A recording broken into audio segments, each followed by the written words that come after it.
Welcome back, everybody, to this. Welcome back to this, the third episode of the 16th installment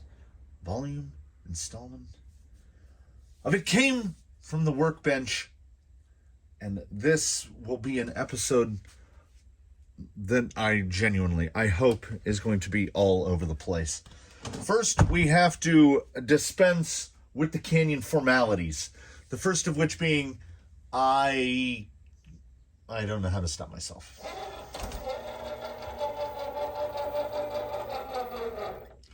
So there you go. The front sits way too high. That body is level. Like if you look at the body relative to the rails, the body is level. But the 2.6 pound springs in the front make it so that it is not. I think the rear springs will probably work in the front. Fingers crossed. Because I need like really, really soft springs on this thing. Surprisingly, these shocks have not been leaking too much oil in the amount of time that has passed between then and now. But they are all a little wet up around the top. So, I mean, what are you going to do? The body was actually pretty easy to set. We'll do it this way. I used the little slight offset ones, put them out a little wider. This is a servo mount for something. I'm not sure what, like a red cat or something. Cut into two pieces so that I had the little holes there. And then I drilled a hole. There was a little positioning pin. And then I drilled a hole for the screw. And then these are more. We've got the noisy servo in here. Drilled a little cut down. Just more mounts off the tree. There are mounts that came with it. So in terms of what have we sourced for parts that didn't come out of the box, just these little guys. And like I say, that's because I wanted to mount this body. This was the body I wanted. Here's what we've got to cut up to get it to clear. And you're like, oh, it's got a hole in it. Well, yeah. Because I was worried that guy. So I figured we'll just incorporate it into the design. I did indeed choose to place the electronics on the sides. Oh no, that's true. These are from an Ecto. These are from the Ecto. These were Yella's original sides. Cut down a little bit. We just placed the electronics straight across from each other like that, which reminds me, something I definitely need to point out in the divine wisdom of Axial. I realize now, I was leafing through this a few moments ago, and I was like, wow, I really did not use this manual for much in the divine wisdom of Axial. Put your speed control there, put all your electronics on there. Yeah, just put everything all on one side. Not just all on one side, put everything on one side, on the same side as the motor. That's going to give you, like, perfect cross weight. Although, I guess it wouldn't matter if you were running a 2S hard case up there that weighs a full pound. Which is maybe why yeah, I could see that. I think the thing is basically sprung for a 2S hard case. Now, this is a build that we've got the steer. Okay. The steering is pretty good. Nice and fast due to the servo. No endpoint adjustments. They're both at 100% and we get full throw. No obvious binds. The angle of the drag link relative to the panhard link is imperfect, but if I move it back to the next hole back on there, there's no way I can dial out enough throw. So I don't know exactly what they were thinking there. Also, when you have a link that's not under load, you can usually like do this, right? We can wiggle them around.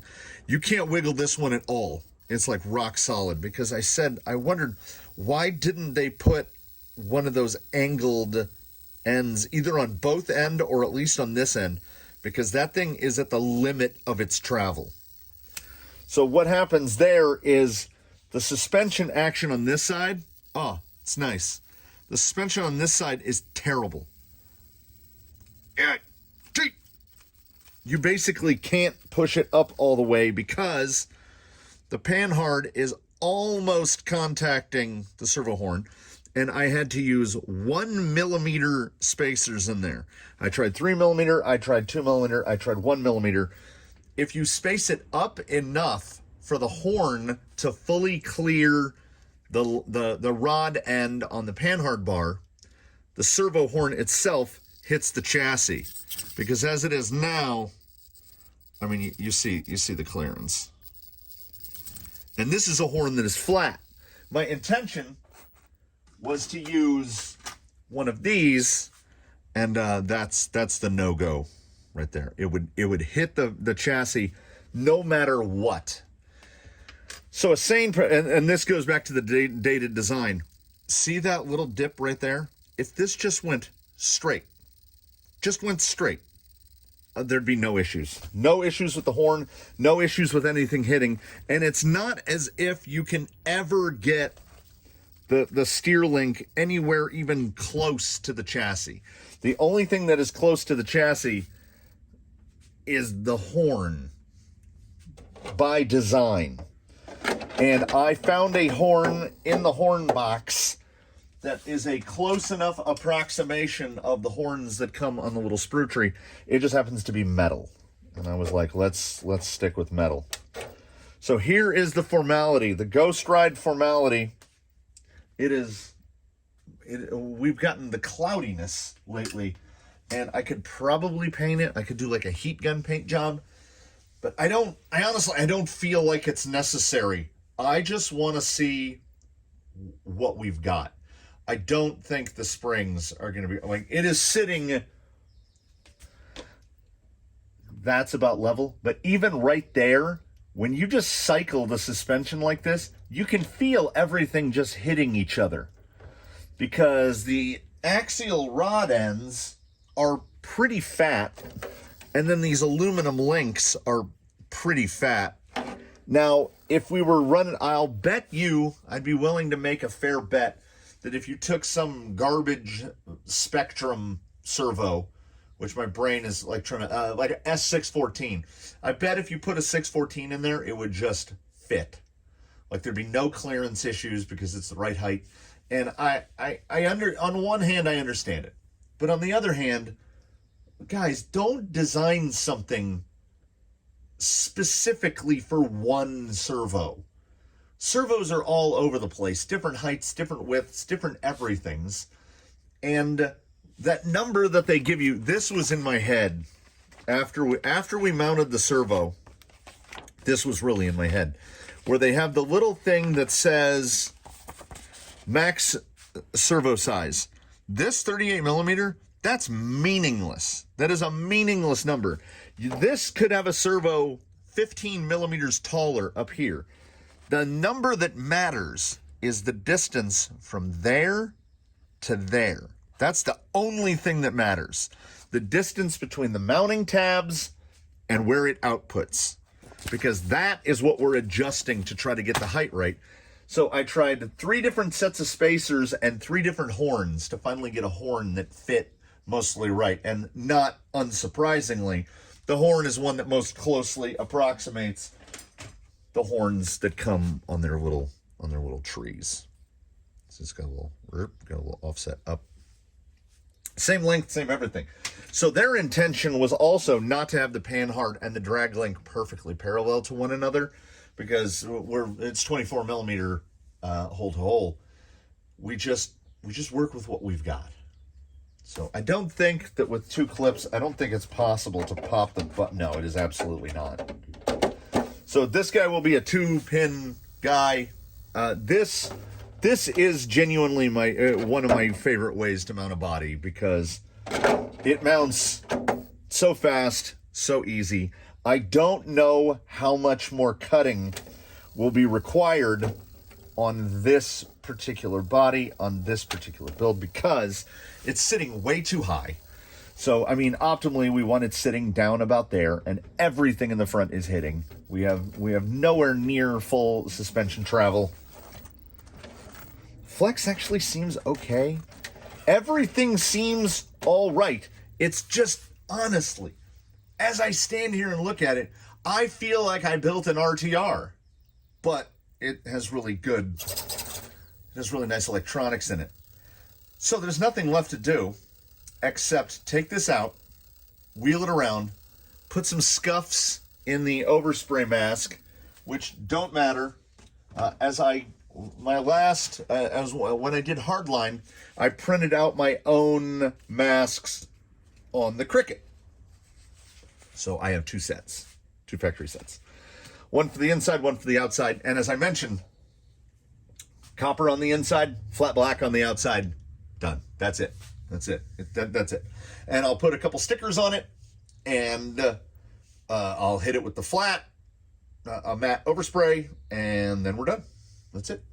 A part of me, for just a moment, said, but you have this beautiful metallic blue. What is it?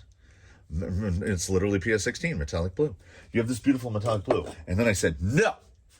We've got like 5 blue trucks, and we don't have a black one. So this guy is going to be all black. Blacked out. Black wheels. When the bed gets made for him, that'll probably be black. So what we're going to do is we're going to run this this would be the RTR configuration. I did dry slide him, so he is buttery smooth. He has the best opportunity to sort of perform-ish. We're going to find out how much these rub, which we're probably going to get some... that's why I went with the wide offset, and we're probably still going to get a little bit of rub. We will find out together. So let us go out, mush around on the course a little bit, bring this thing back, get those shocks off of it, and hopefully get the cantilever set up installed, which of course has no instructions. So I am going to have to figure that out. I'm not even 100% sure how it mounts. We'll find out. So hidden in here is a quasi quick view, junk view of that little cantilever setup. Because I want to get in this episode. It is my intention to at least get the cantilever set up on, and I mean these are built. I could bolt the 80s up right now, just throw 80s on it, and 80s might be the guy, because all they do is bring the body down. 80s won't affect this clearance at all. I've been warming up to the idea of 80s on straight axles. Let's see what kind of throttle control we get. Let's see how it do. Let's go together. As per usual, the drive out back, informative. I think it looks pretty good. The truggy look is really growing on me, like the simplicity of it. I think once that rear is flat, I think that's going to be the set it off. As usual, I just wish that the diff covers were any color other than red. Like if those were black or silver, or even just that obsidian plastic that they make the gearbox out of, if it was those, that'd be great. The front lacks a bit of compliance. The rear moves real nice. We will find out if I was correct about underdamped when we start doing anything that looks like a side hill. Yeah, the rear moves really nice. The front is like standing, it can stand a tire up and get the tire up off the ground. I mean, Double Bund Canyon Trail. There's that. This is such a great motor. And the thing is, in terms of this being an anti-RTR, not extreme budget build, but a budget build, because I don't believe in the extreme budget build. Red Cat. Because I want parts that are durable. I don't have any worries about anything that's on here breaking. It also, I don't know if it's the motor or the drivetrain itself, but at a certain RPM point, I don't know if we have enough room to get to it. It gets almost like an outrunner-ish howl at a certain RPM, I think that might be the axial pinion. Those axial pinions are not amazing. Oh, the low speed is... I've said this in testing before of the Surpass NHX, whoever you might be, the 5-slot big block 540s. They are as close as you can get to the feel of brushless without being brushless. That was nice. I'm genuinely blown away at how well it's doing.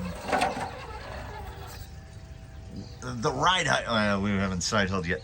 The ride height is stupid, which is obviously helping the clearance when it went over that little section to the left of Slick Rock. Ordinarily, everybody's going to drag a belly right there, but this guy didn't come anywhere near it. You don't notice a lot of the things that are really obvious on the bench, at least doing this, in the simple stuff, what we open with.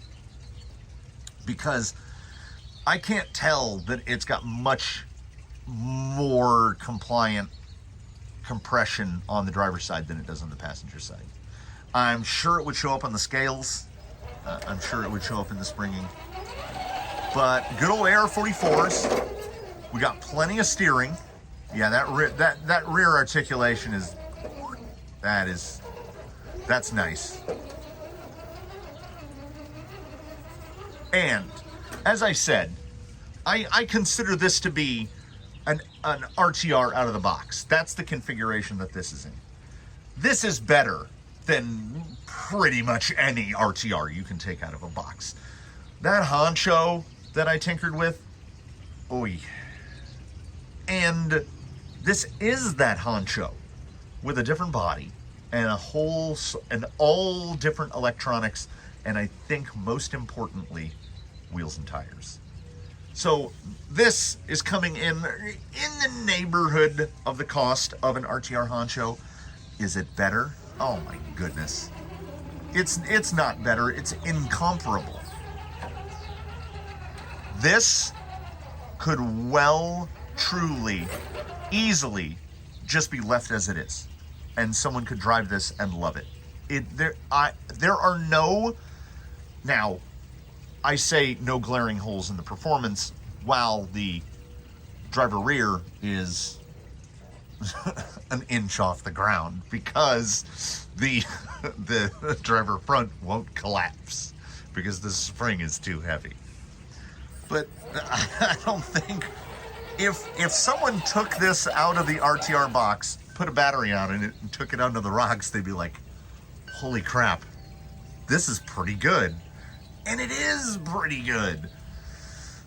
But as it is our nature to not be able to leave well enough alone, all I want to do is change stuff. So as we know, Slick Rock is a test of tires. It is simultaneously mac and cheesy and lemon squeezy. It's pretty easy. So let's just go straight for stuff that's not as easy. That front end flex looked pretty good. We're putting as much load as we can, but I'm not seeing any compression of the spring in the front. So usually if I talk about a setup, it will make every effort to prove me wrong. Can I get the front end over? See, the nature of the rock that the passenger rear is on is it wants to slide the nose back the other way. I don't feel like I've come close at any point to flipping this thing over. Oh, come on. Yeah. There's a compliance issue right there. We need that front not as hard, because a double bun doesn't have a ton of compliance in the tire. The compliance is all in the shoulder of the tire. So we need a softer spring, which is why most everything around here is on a super soft spring, which is why when you put in something like a 3D printed insert, you generally have to spring up, because now it's squish city. This guy is not Squish City. The rears feel so good. Honestly, I think if this had axial white stripe springs all the way around, we'd probably be there. But then I would put the white stripe in the front and think I would need to go down one right in the back. Just almost got pooped on by a bird. Like, right there. It just, that's supposed to be good luck, right? Somebody says that's good luck. I don't know, dry cleaners. Somebody considers getting pooped on by a bird good luck. Yeah, you know, I could easily, we could take $30+ off the cost of this build, no problem, by putting a different motor in there. I will not. I will not. This is the Surpass. This is the 4-pole. This is the discontinued one. But it is right here. It is a torquey monster. Yeah, right there, a little ping on it. I don't want to cut the fenders all the way off, but we're gonna have to do some trimming up there, I think.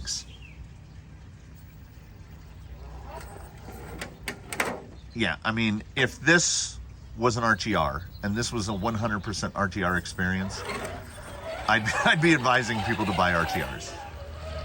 I also recall, at least vaguely, from a comment, someone saying, oh, you could build this cheaper. Yeah, you could. I'm just going off of pull. Okay. The ground clearance brought about by those heavy front springs is encouraging. The ability to pop the front end around. This thing, I don't know. I had my expectations super tempered, and maybe they didn't need to be, because a lit. I forget. Sometimes we forget. Almost had it. Pumpkin Dragon.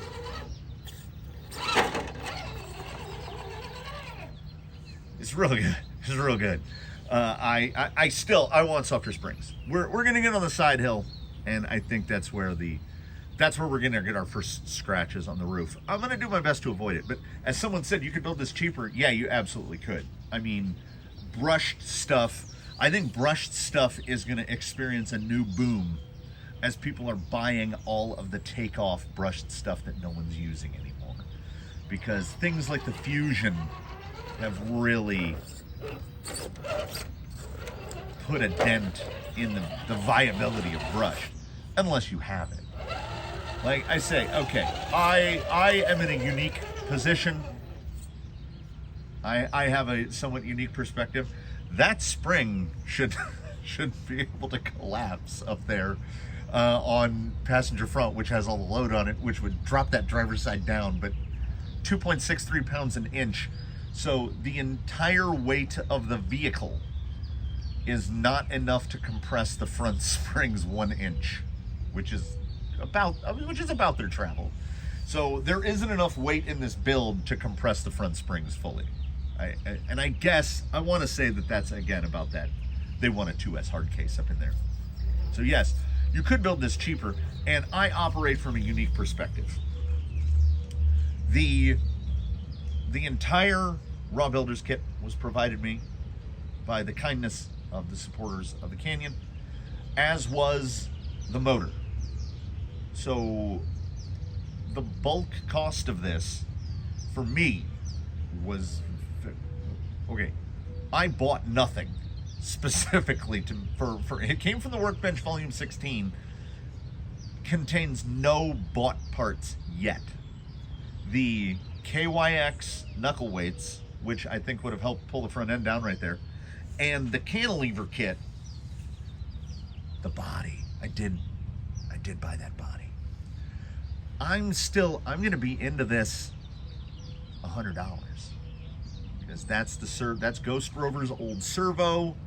That speed control is from I don't know what, Misdirection's old wheels. I have 5 complete sets of Canyon Trails because I love them. So these are just a set of Canyon Trails with double buttons in them. So I talk about it being anti-RTR, and this is what I would do in place of an RTR. And it is. This is what I genuinely prefer. I recommend to everyone, build it yourself. And we threw this together. In total time, including the time I spent as much time getting the body mounts and the body cut as I did for the entire assembly of the rest of it, which is time just spent by me as a lunatic. Because if you were to buy just a body, get an axial Cherokee, get any kind of pickup from J Concepts, Proline, whoever you want to buy it from, you would just drill 4 body mount holes, slap the body on top, and you're done. But I wanted the Creeper has rapidly become my favorite body. There are followed, I would say, by the Ecto shell. If you're talking about a full body Ecto, you have no problems with anything rubbing in the back. I did see that J Concepts has a new tucked out, and I'm sure we're going to end up trying one of those at some point. I felt like it was going to roll, so I gave it a lot of beans. It just, I can feel how stiff the front end is, and there's stuff that ain't broke, so I'm going to fix it. The drag link and the panhard bar do not explicitly need to be replaced.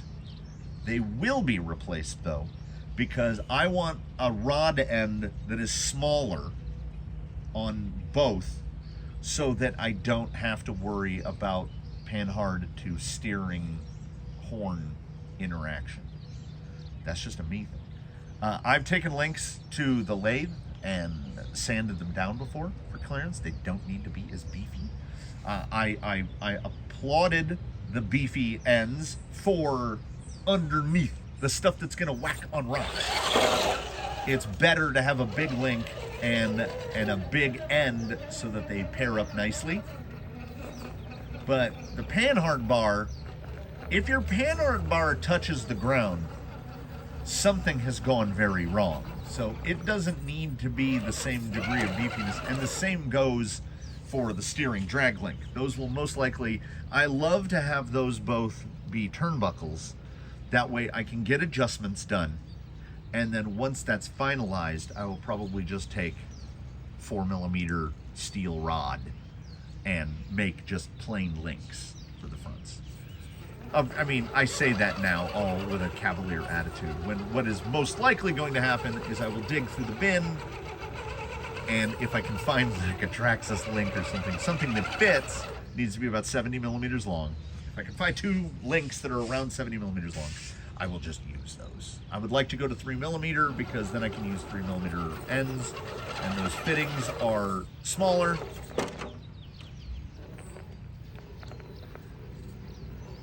It's a shame about those yellow band springs.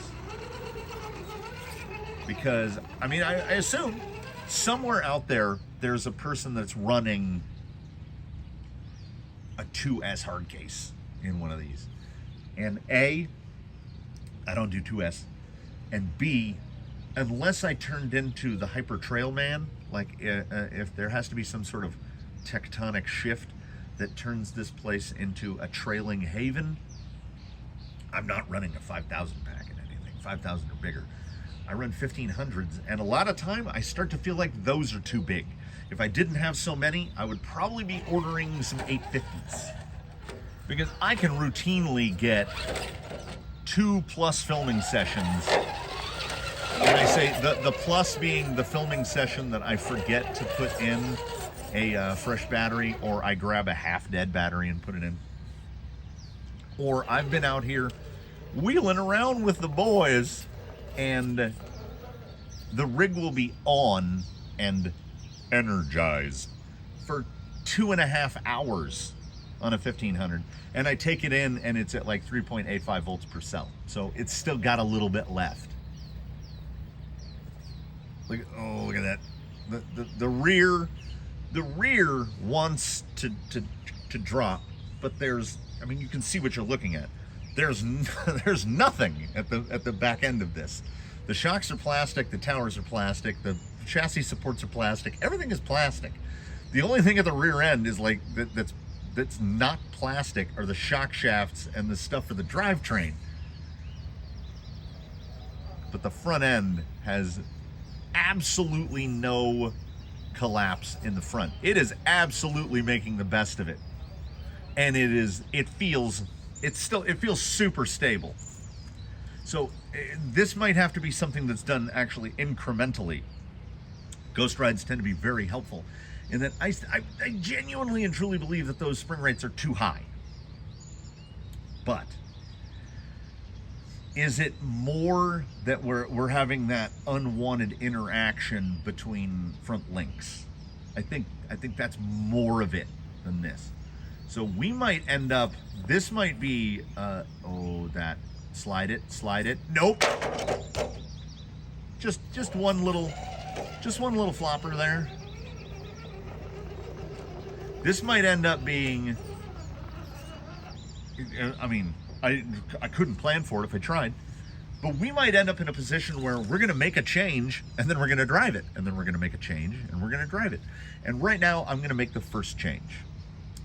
I am going to do something.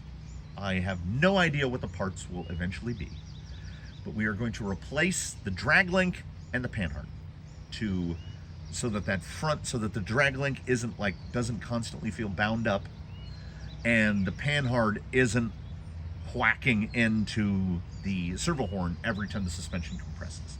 That's what we're going to start with. We're not putting the knuckles on yet. We're not putting the cantilevers on yet.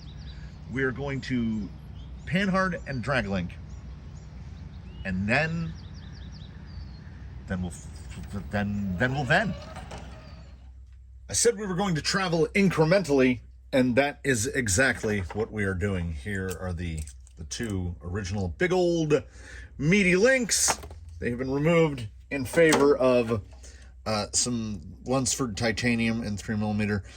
These are not the optimal. The link needs to be ever so slightly shorter, and the link is like bottomed out, so I can't make it any shorter. It's right about the stock length, but I had mentioned before that link needs to be about 2mm shorter, and it just came out to the exact same 94mm length. I can't make it 2mm shorter. I've got angled ends on this one, and again, not perfectly optimal, but pretty close. And I can say, like, the front feels a lot more like the back now, and I can just compress. So there is a fair chance I will be replacing this guy as well with something slimmer or something with a bend in it if I have an unused element, because currently the limit on steering, we could go farther. Like, it will go farther. There's no binding on the knuckle at either end, but the rod is right up against the diff cover. So that is where our steering limiter is. Now, it feels like it's got a good bit of steering, and that's just speculation. We need to rock it again, and then I'm gonna say next increment, we're gonna go all the way. We're gonna slap a ½ pound of sweet, delicious brass on the front axle. After sweet, delicious brass, let's throw on incisions. After incisions, let's get that bolted up. So don't let me ramble too much for this, because I just need to do a couple quick turns to test to see how the front end feels. I am heading to Amazon ASAP, because honestly, the only thing on this build I don't like are those diff covers. I don't think I like red diff covers at all. Oh, there's a good. Well, okay. Do we have more compliance in the front? Yes, we absolutely do. Look at the cross flex there. So I maintain that the front is still too stiff, but it is not nearly as too stiff as it was a few minutes ago. The front, look, we've got full flex in the front. We've got full flex in the rear. We can cross it up now. How can we get off of this without rolling? We see the axle hung up there. Try to pivot this across. Yeah. Yeah, this feels a lot better. Sometimes it's just that little thing that makes the difference. Oh yeah, the front end feels so much better. So much better. And I don't think I honestly need to worry about steer angle. The steer angle on this thing feels excellent. Okay, let's get it really crossed up here. Right here. That 5-slot big block is so smooth. I'm gonna try to, you can see that. Oh, not quite enough. Right there. I'm gonna cut back, try to catch a little bit of fence. Yeah, right there. I can see it on the fender now. Yeah, this, what an improvement. Like, just, what an improvement. That is, the front end feels so much better. And is there the potential possibility out there that this was just because of how the servo is placing the horn? Potentially. It still won't get, I can't fully compress passenger front because the panhard runs directly over the servo horn and it still strikes a little bit. But the only way around that would be to space the servo higher, and I can't with this horn. With a different horn, I can probably space the servo up a little bit, and then we can try to get rid of that strike. But I mean, you saw how small the rod end is that's on that link. There's not much more I can do. Already, from wheeling this out here just this little bit, I'm thinking overdrive gear for the rear would,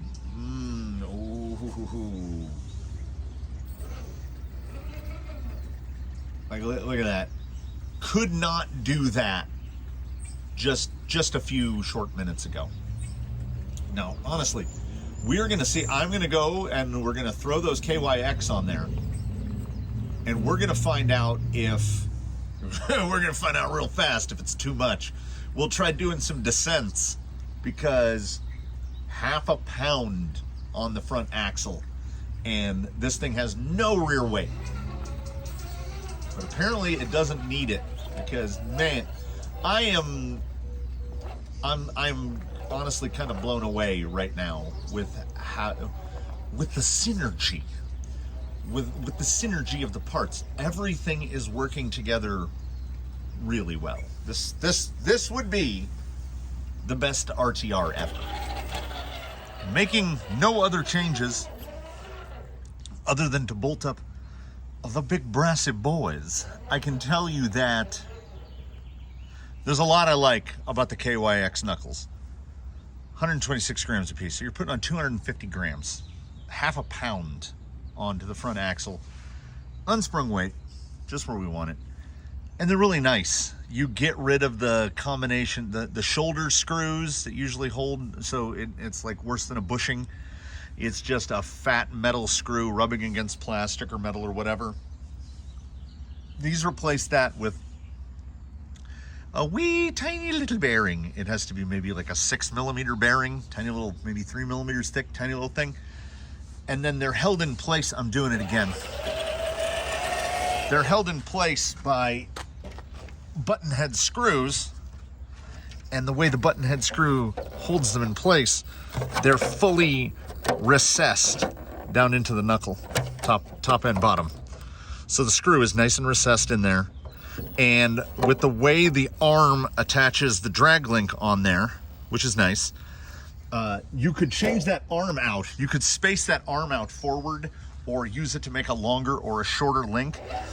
Without making any other changes, this does introduce the tiniest bit. I would say somewhere around a 1/16 of an inch. Here I go bouncing back and forth, imperial and metric. About a 1/16 of an inch of toe out. and because there are reliefs on the back of the big brass boys, we do have travel limiters now. Yeah, that just pulls. Thing pulls like a train now. Yeah, the front end is just stuck down. Now, the question is that front still too stiff? Because from that right there, the little backfall, I would say yes. I think the static ride height is too high. But what it is giving us is the benefit of the ability to just, we go into sections where our breakover is tremendous because we're sitting so high. And now we've got so much drive in the front because there's so much weight pressing down on those tires. Yeah, this guy's nuts. Ooh, he does feel a little light in the tail on descending, unsurprisingly.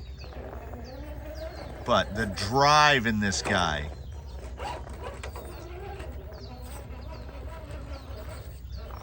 because we have to now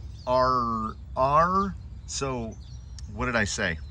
1,038 grams for the wheel tire insert, with a total rig weight of what were we at? 5.5 pounds. We've got 2.2 in the wheels. We just added another half a pound. So we're closing in on 3 pounds of unsprung weight, plus the axles and shocks.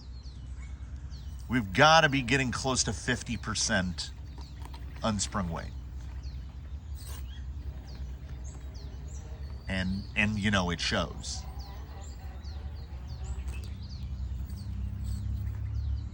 Because like right here, when I turn that way, it wants to do that. Yeah, just that little bit of fender right there.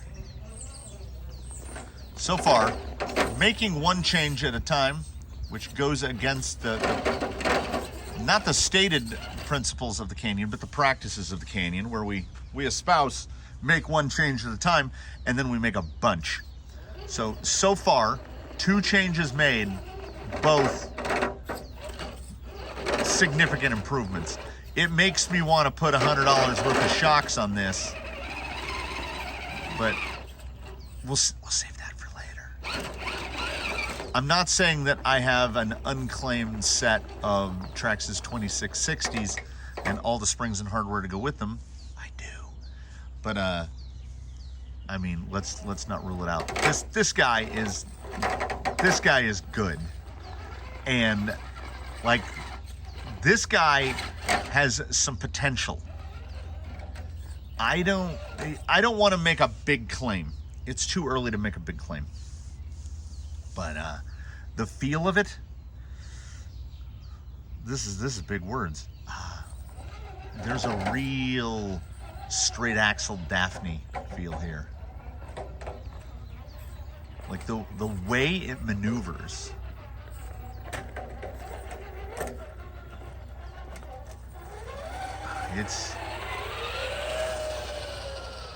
There's a lot of potential here. And let's focus on that. What do we have? What on this build is exotic? Nothing. There's a great deal of stuff sourced from Amazon and AliExpress. It doesn't have anything. There's 0% fancy on here. I kind of like that. Can I get that over? Yeah, why not? I can feel that unsprung weight so much. I like this a lot. I like this a real lot.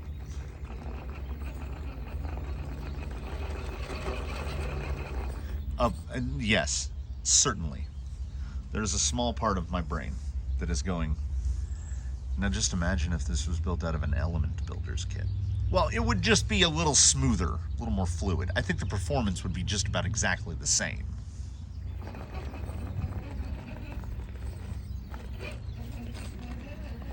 And we've made no modifications yet. Like, I haven't started cutting rails or anything yet. You know, I had said that we were going to put shocks on it. But honestly, I think we might just spring it. I'm going to dig through the bins. Nope. No. Let's just skip a step.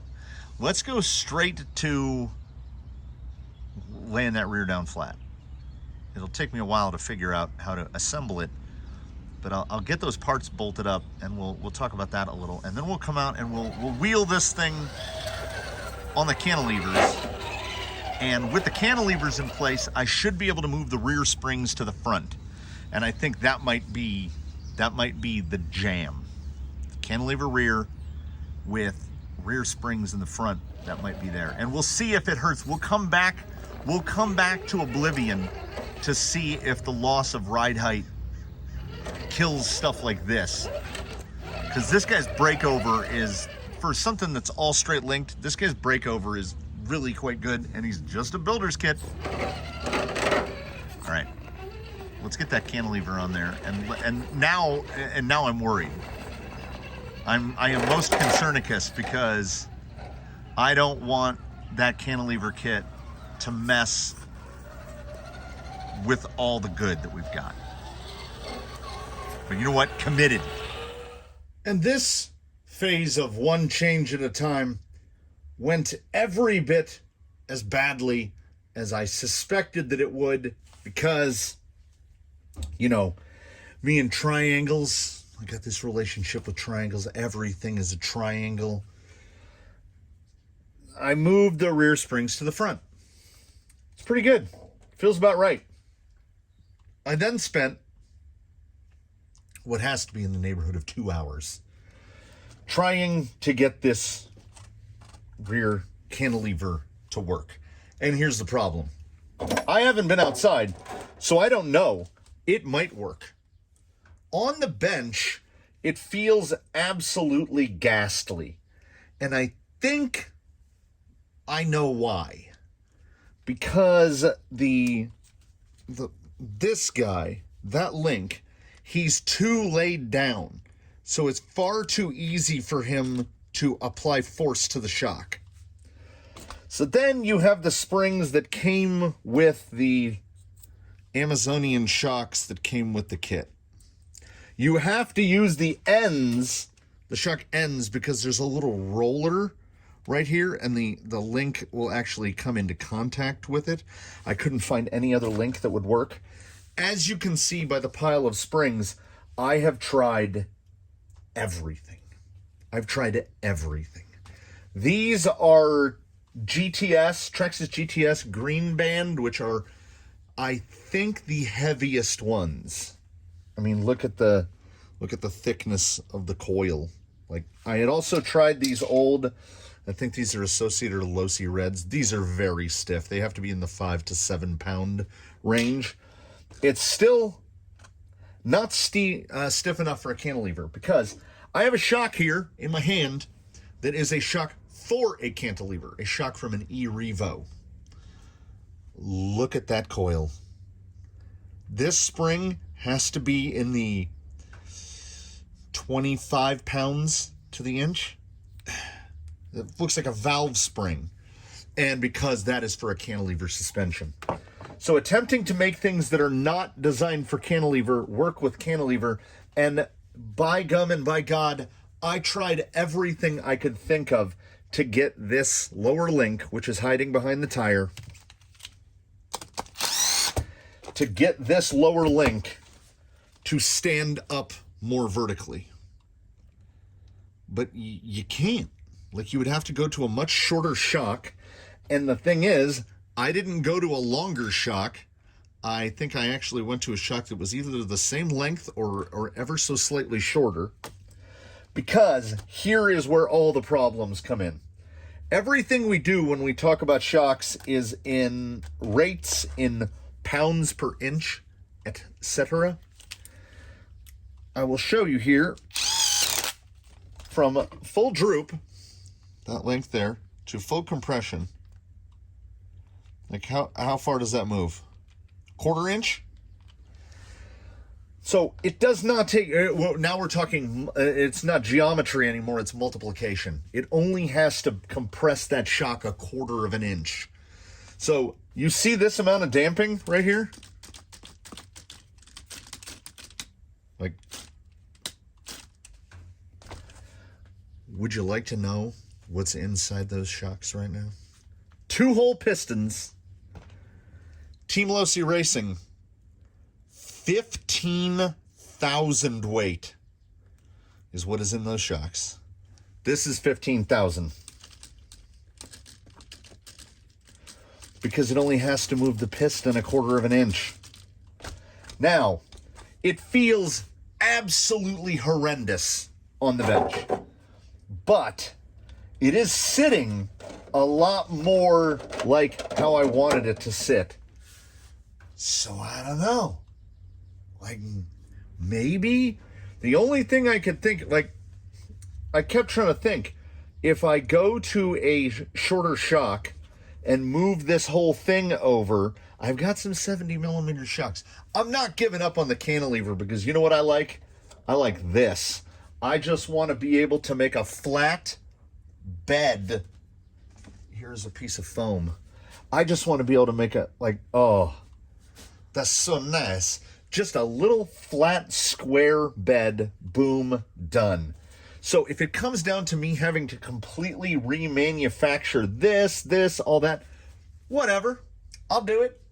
We're sticking with the cantilever. I refuse. I don't know when to say when. I don't know when to quit. So we're just going to keep doing it until we make it work. So please do shout out in the comments. I had one picture from Amazon to give me an idea of how these, and they only mount one way. So all I can figure is that this is too far forward, so that the shock mounting hole is too far forward. But I went off of the shock's uncompressed length. So uncompressed, it sits right there on the pivot.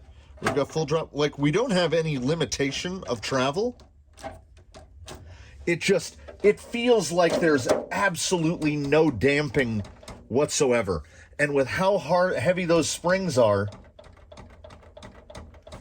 maybe it will be fine. I kid you not, insanity took over. And I'll try this spring, I'll try this spring, I'll try this end, I'll try this, I'll move this over here, I'll move that over there, I'll try this. I just kept trying stuff over and over and over and over. It feels really bad, but bench feel is not absolute. It doesn't, in many cases, it doesn't mean anything.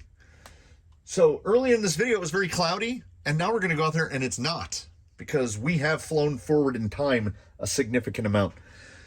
Let's go wheel it on the cantilevers, and I can't see how it will be better. I think this may turn out to be an instance of 1 step forward, 3 steps back. Because while driving on open ground, it looks amazing. Like, it's so supple and the wheels are just, but like, there's so much torque twist now because the rear is effectively undamped. Like, look at that rear. It's almost like, and I didn't change the 30 weight in the front. So it's almost like the vehicle is undamped. With 15,000 weight, not 15,000 CST, 15,000 weight, and it's not slowing those shocks down at all.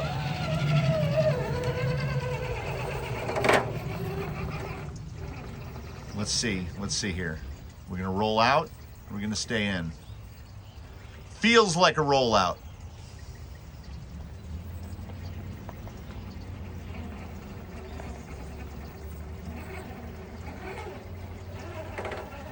Like I say, I like to use reverse psychology. Yeah, I didn't think that bed was going to flatten back out. The bed was at like a 40-degree angle. Like any application of power, and she twisting. But that, I have to say, I mean, I understand why in racing applications and whatnot, I understand why they use cantilevers, because it is so, like, look how quick it is to react. Get the axle hung up there. And look at, I mean, we've got more travel now, measurably more.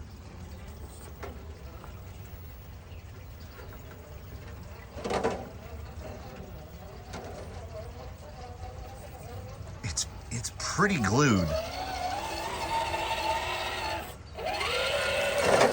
Yeah. There's so much twist and roll and pitch now, but like, you're pretty much not, like I had said before, it just didn't want to keep all 4 tires on the ground. Now it doesn't want to remove a tire from the ground. So I do request most earnestly, anyone in the comments with experience with putting a cantilever setup on the rear, what is the secret? Yeah, see right here, we didn't get caught. Yeah, this thing is gluey now. I thought the rear was just gonna cut out. It's almost like we've got so much more travel now. Like, I feel like if this were the setup, I'm gonna have to cut the front fenders all the way off.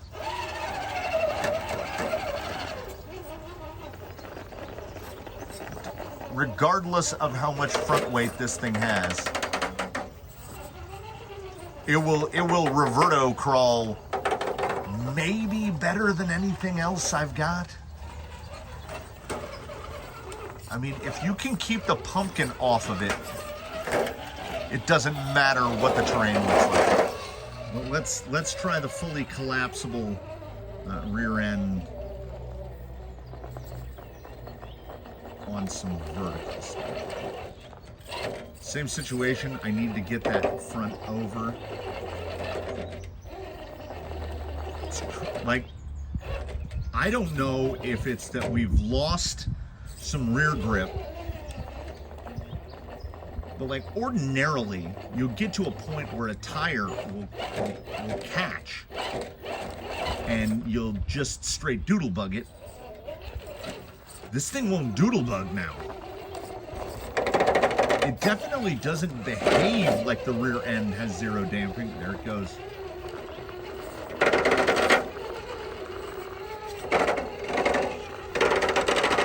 So we're in a situation where the front either needs a reasonable amount more preload, or, dare I say it, a stiffer spring. I mean, look at it. It doesn't want to come off the ground. This is one of those. Look at the pitch. It will pop the rear end all the way up to the extent of the travel, but it doesn't. It looks terrible. It sounds terrible. It feels terrible. Okay, I'm staying in this right here, and then it'll just pivot the rear end around the front. Beans.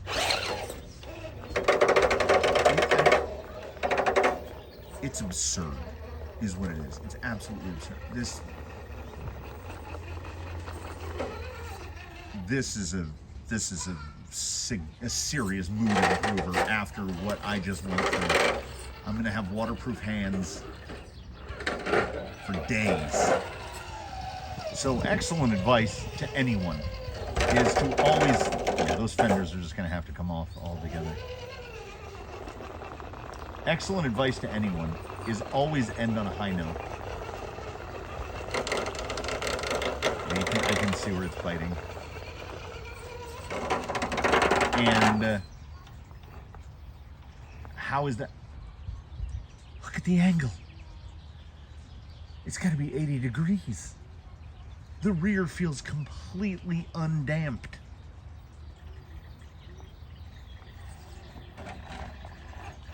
This is descending. Oh my goodness. Look at it. Look at it. Might as well have been flat.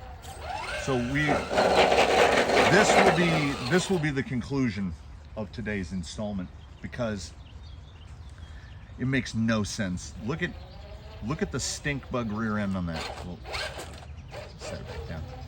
It's undamped. I am gonna figure out how to get more damping into it. I am going to fabricable some links, the links that actually attach to the axle up to, that aren't just, I just grabbed some. Oh, by the way, the kit itself, the rod ends that come with it are garbage. I stripped 2 of them out just trying to get the little hex piece of turnbuckle into it. So I'm going to fabricate my own once I have a better idea of what spring needs to be. Do I have to, once it's in its final position and it like feels like it has some damping-ish, and then, you know, we'll go from there. I would also like to get rid of the red bits. What is it with me and red? I really don't like red. Oh, yeah, right there.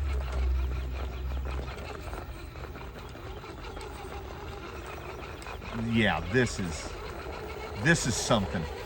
This is really something. There it is. No bump. We are gonna have to get together as a, oh, it's so supple. It's so supple. We're gonna have to get together as a group. This guy is gonna have to get a name. In between now and installment 4, I'm just gonna do the 2-color, you know, copper on the inside, black on the outside. I'm just gonna cut the front fenders off entirely. I might leave a little L lip just sticking out, just because I think it adds some strength, so I won't tear the body as much. We'll cut those off. I will get the body painted. I'm gonna fiddle with that cantilever some more to get it more. Although, you know, I don't want to go too far, because of all the things, it feels absolutely horrible when you push on it. But the performance does that is not indicated in the performance, ascending, descending. This thing is amazing. I can't believe it. Oh yes. And I will rebuild a pair of eddies, in the longer incisions, and we'll put them on the front of this. Either with this spring, or I'm thinking element grays now, splitting the difference between the shocks, the springs that came off and the springs that are on it now.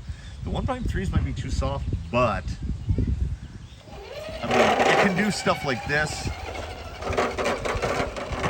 So maybe I don't want to mess with it too much.